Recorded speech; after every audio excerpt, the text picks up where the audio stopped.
Hello everyone, welcome back to yet another video for vocabulary. So this time we're gonna move on with the words with the letter V.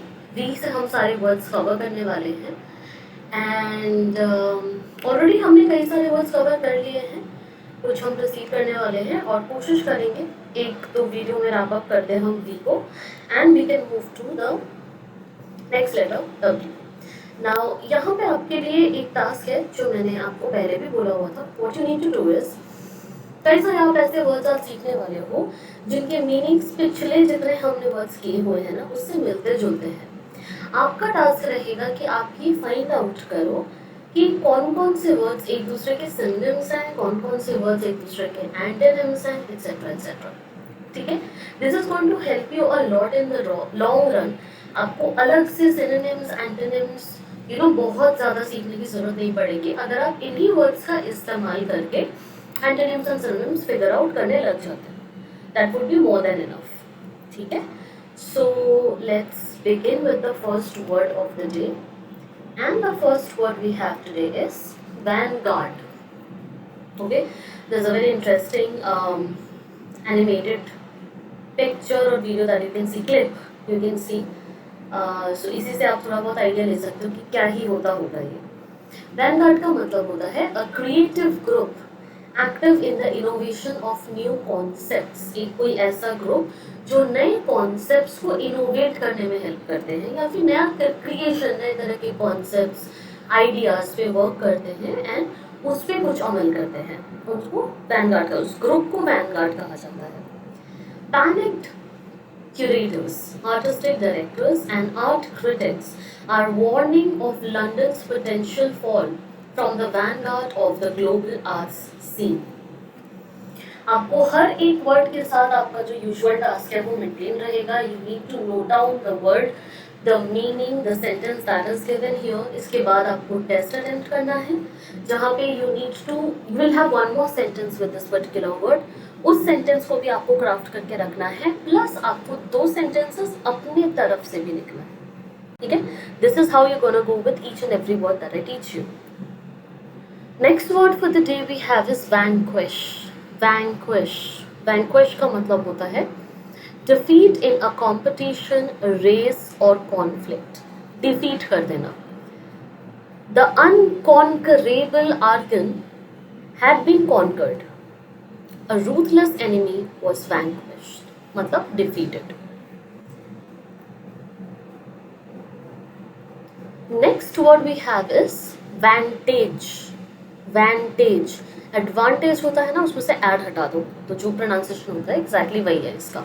Vantage meaning place or situation affording some benefit. ठीक है, कोई ऐसा place या कोई ऐसा situation जो आपको किसी तरह का बेनिफिट दे रहा है, कोई फायदा दे रहा है, जिससे आपको एडवांटेज हो रहा है. तो यू कैन सी एडवांटेज और वैंटेज दोनों को एक दूसरे के सिनोनिम की तरह यूज किया जा सकता है. बट आज तक हमें पता ही नहीं था कि एड को हटा दें और वैंटेज भी एक वर्ड है या हो सकता है. We were clueless about it. So दोनों एक दूसरे के सिनोनिम्स हैं यहाँ पे. But when he pulled out a telephoto lens, he was able to negotiate a better and closer vantage point. Right? Next word we have is vapid. Vapid का मतलब होता है lacking significance और liveliness और spirit और zest. किसी तरह का energy नहीं होना, किसी तरह की activeness या liveliness body में ना होना, उसको vapid कहा जाता है. No, ladies and gentlemen, do not let us be discouraged or deceived by any fine, vapid, empty words.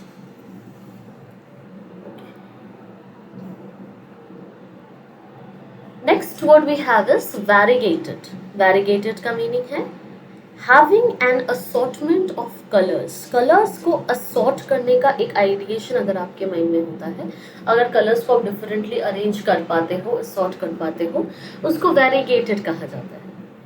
In domesticated animals from causes apparently not as yet traced, the colour is variegated and various, मतलब बहुत assorted different different colours है and they are various in nature. This is what it wants to say. Next up we have is want. Want meaning is show off. Show off करना. He is not so foolish as to be puffed up, nor does he vaunt himself nor boast. ठीक है, खुद को ज्यादा बड़ा चढ़ा के दिखाना, शो ऑफ करना, इट्स वॉन्ट करना. Next word we have is vehement. Vehement का मीनिंग होता है marked by extreme intensity of emotions और कन्विक्शंस. बहुत ज़्यादा इमोशन शो करना, इंटेंस इमोशन शो अगर आप करते हो तो you are known as vehement in nature. He rushed into his arms with an expression of the most vehement joy. The other was delighted but not astonished at meeting him so suddenly.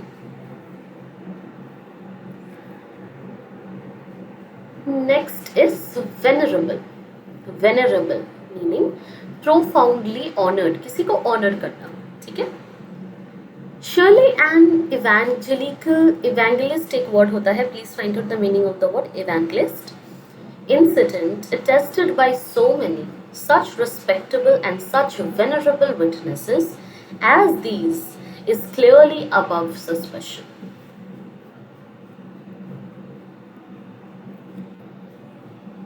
Next word we have is venerate. Venerate sounds like generate. It's a rhyming for generate. Venerate का meaning है regard with feelings of respect and reverence. बहुत ज़्यादा किसी के लिए इज्जत होना, बहुत ज़्यादा किसी को मानना, किसी को एक वो कहते हैं ना सर पे चढ़ाना या फिर मैंने आंखों में बसाना टाइप थिंग, तो वो venerate करना कहते हैं. एग्जैक्टली यही मीनिंग है उसका. As guests of our highly respected and even venerated host, we were visited by nearly all the magistrates of the city. ठीक है, एनी पर्सन जो आपके लिए बहुत रेस्पेक्ट वर्दी पोजीशन पे हो, बहुत ज़्यादा आप जिसको मानते हो, उस टाइप का अगर कुछ होता है तो आप उसको वेनरेट कहते हो. Right. Let me check which word we are eight.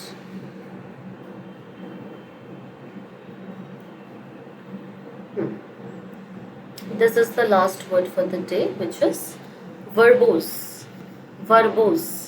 Verbose का मतलब होता है यूजिंग और कंटेनिंग टू मेनी वर्ड्स. ठीक है, कोई भी चीज़ अगर आप लिख रहे हो, बोल रहे हो, किसी भी तरीके से कम्युनिकेट कर रहे हो, अगर उसमें बहुत सारे वर्ड्स होते हैं, ठीक है, बहुत सारे शब्द होते हैं, तब उसको वर्बोस बोलते हो. There are also other writings reported to be his, verbose and of great length. बहुत सारे शब्दों का इस्तेमाल करना. समटाइम्स verbose को आप blabber के नाम से भी बोल सकते हो. जब आपके पास कुछ नहीं पता क्या बोले, बस बोले जा रहे हो तो उसको blabber कहना कहते हैं. तो blabbering का एक आपका synonym verbose हो सकता है, बट ज़रूरी नहीं है कि हमेशा नेगेटिव सेंस में हो. blabber इज लाइक blabber, तुम बोले जा रहे हो कुछ भी अनशन, एनीथिंग बक रहे हो. Verbose is not like that. Verbose is you are using too many words. That can be used in a good sense also, in a positive way also, or in a negative way. ऐसा कुछ नहीं है कि आप बहुत सारे शब्दों का इस्तेमाल कर रहे हैं तो वो कुछ खराब ही होगा या बहुत ही बोरिंग होगा या इस तरह का कुछ होगा. ऐसा कुछ नहीं है. ठीक है. I think these are the 10 words for the day. आज के लिए आपके ये 10 वर्ड्स बहुत है. इसमें से कुछ एक वर्ड्स आपको ऑलरेडी पता होने चाहिए. जैसे ये वाला वर्ड है verbose. It's a very common word. ये बहुत ही कोई अलग वर्ड नहीं है, बहुत ही कॉमन सा वर्ड है, आपने डेफिनेटली सुना होगा. ठीक है. अगर you have person, some kind of person around you जो बहुत ज़्यादा बोलता हो, एक कुछ बोलेगा उसमें बहुत सारे शब्द यूज़ करता है, बहुत सारा कुछ बोलता है, तो आप उसको वर्बोस बोलते हो. Generally this is not a very difficult word. तो ये डिफिकल्ट वर्ड्स के तहत या इसके अंडर तो आना नहीं चाहिए. But I included this word because सारे स्टूडेंट्स को, सारे बच्चों को इस वर्ड का ज्ञान नहीं होता है. सबको नहीं पता होता है कि ओके वर्बोस का ये मीनिंग भी होता है या फिर this is something which is means.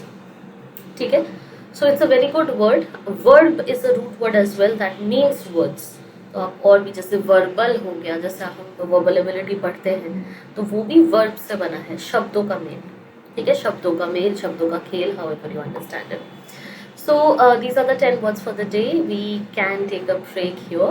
और इसके बाद आप जाके एक टेस्ट अटेम्प्ट करोगे जहाँ पे आपको कुछ questions of this particular video along with a reading comprehension attempt करना है. Please check कि आप कितना स्कोर कर पाते हो and come back prepared जितने भी अभी तक हमने words कर लिए हैं सबके लिए. Okay, see you in the next video. Till then keep practicing. Bye bye.